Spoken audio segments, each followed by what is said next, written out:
Stop sounding like a textbook and start speaking like a native. The secret to natural English isn't what you think. Why do English learners sound robotic? I'm about to show you.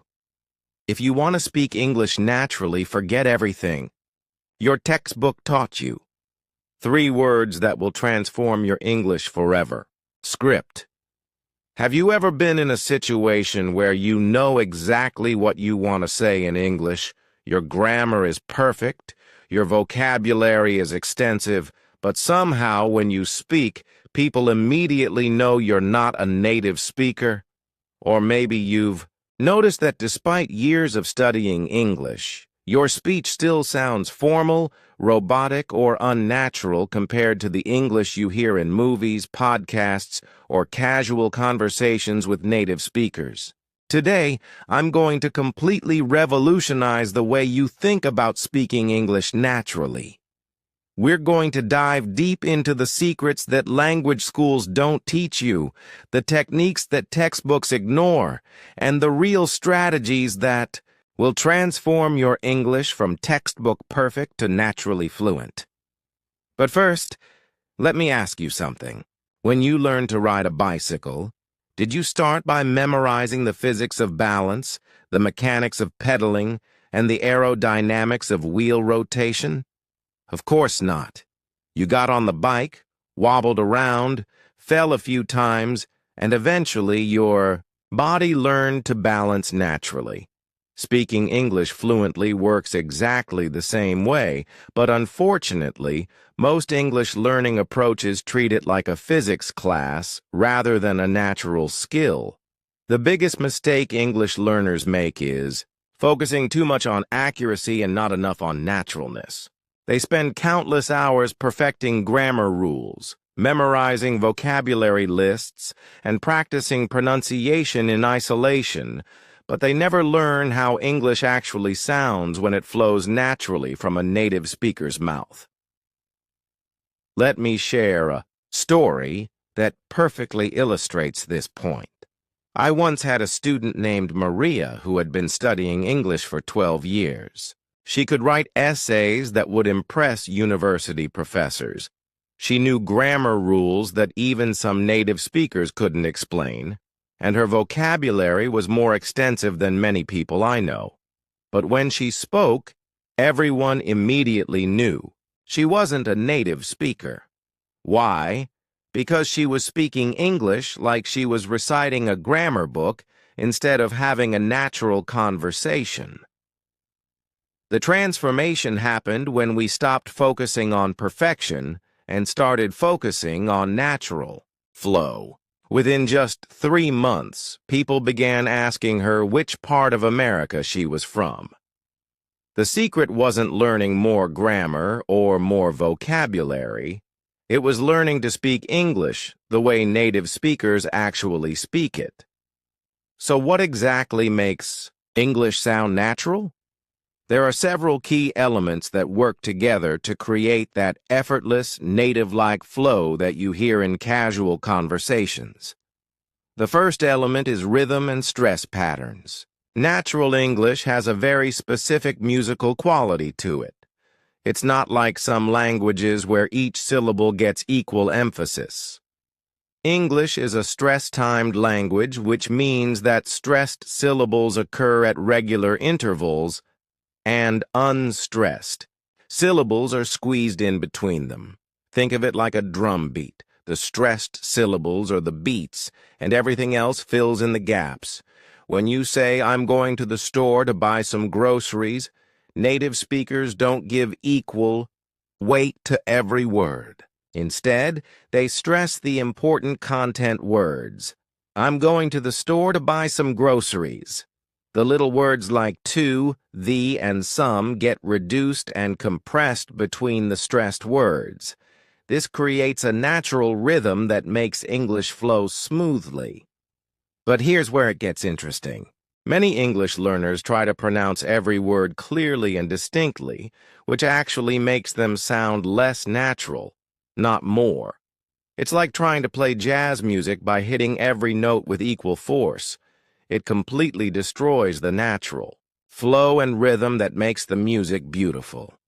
The second crucial element is the use of contractions and reductions.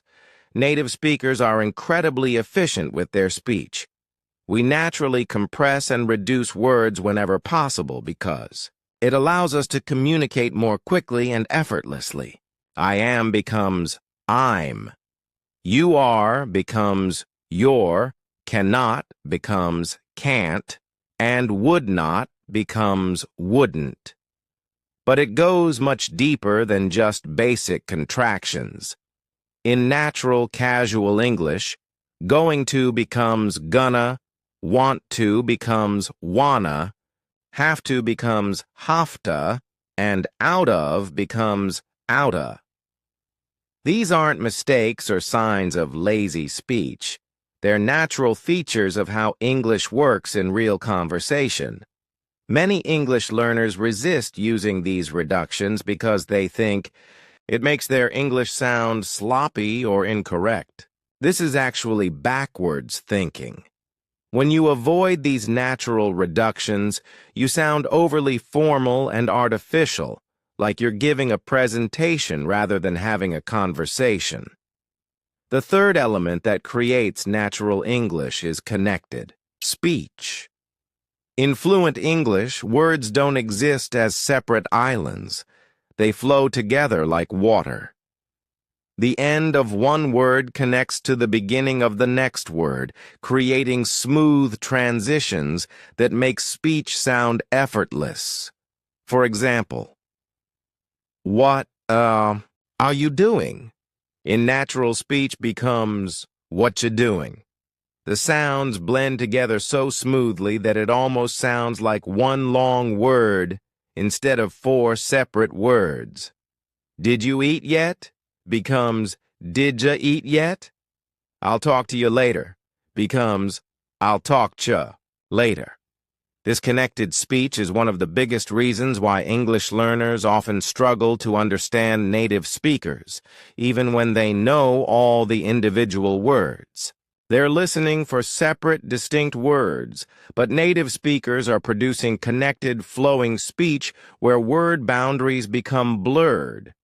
Another crucial aspect of natural English is the use of filler words and hesitation sounds.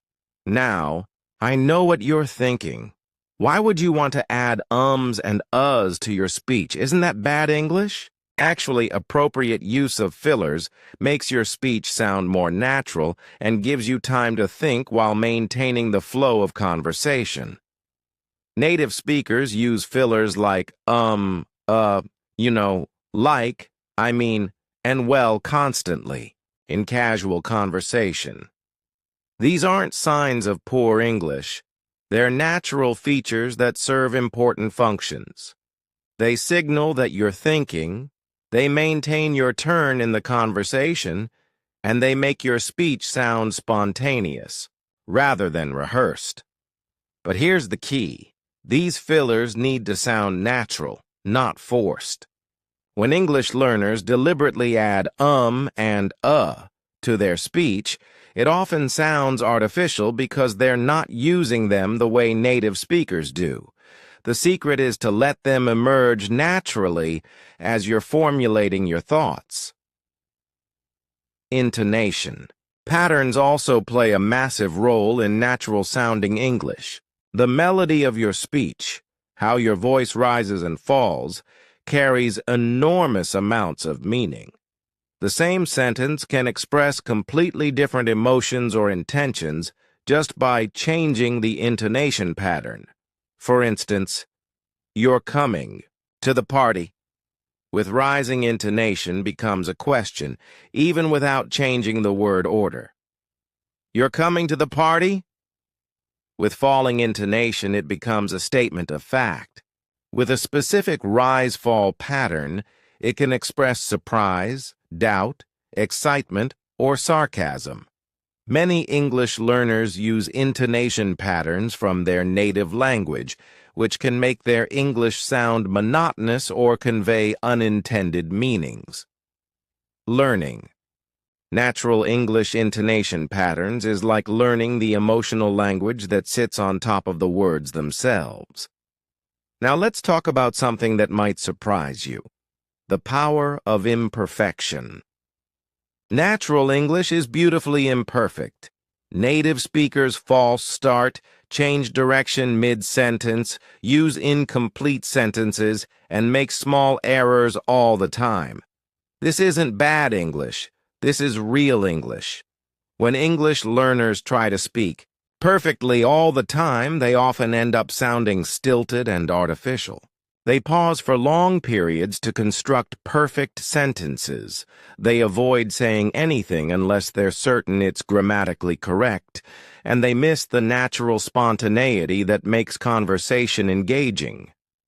The goal isn't to make mistakes deliberately, but to accept that natural speech includes small imperfections and to keep the conversation flowing even when you're not entirely certain about every grammatical detail.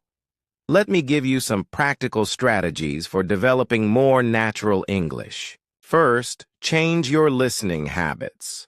Instead of just listening to formal English materials like news broadcasts or educational videos, start consuming natural, conversational English content.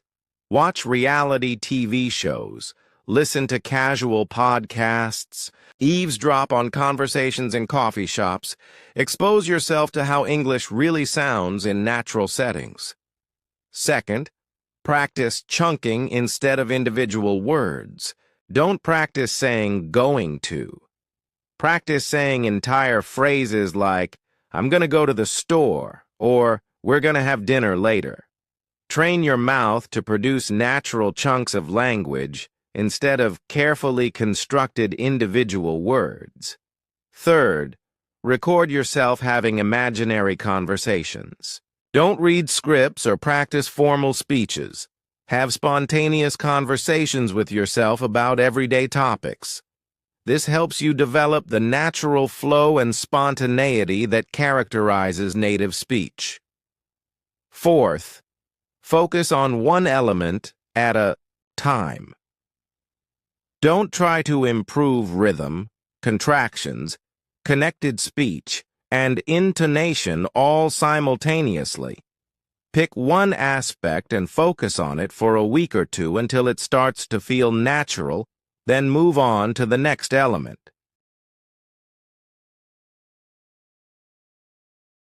Fourth, focus on one element at a time. Don't try to improve rhythm, contractions, connected speech, and intonation all simultaneously.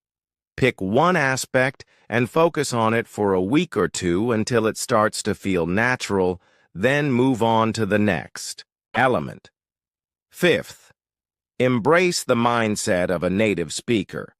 Stop thinking like someone who learned English as a second language and start thinking like someone who uses English as their primary tool for communication. This mental shift is often more powerful than any specific technique. Remember, the goal isn't to sound like you were born speaking English. Many successful non-native speakers have slight accents, and that's perfectly fine. The goal is to sound natural, fluent, and effortless when you speak. You want people to focus on what you're saying, not how you're saying it. Your homework for this week is simple but powerful. Choose one conversation each day and focus on just one element we've discussed. Maybe Monday you'll focus on using contractions naturally. Tuesday you'll work on rhythm and stress patterns. Wednesday you'll practice connected speech, and so on. Don't judge yourself harshly if it feels awkward at first. Remember, you're rewiring speech patterns that you've been using for years or decades. It takes time and patience, but the results are absolutely worth it. The most important thing to remember is that natural English isn't about perfection. It's about communication that flows effortlessly and connects with other people. When you speak naturally, you don't just communicate information, you create genuine connections with the people you're talking to. What aspect of natural English do you find most challenging? Are you struggling with rhythm, contractions, connected speech, or something else entirely? Share your biggest challenge in the comments below, and I'll create future videos addressing the specific issues you're facing. And if you found this helpful, don't forget to subscribe and hit the notification bell because we have so much more to explore on your journey to natural fluent English. Thanks for watching, and I'll see you in the next video.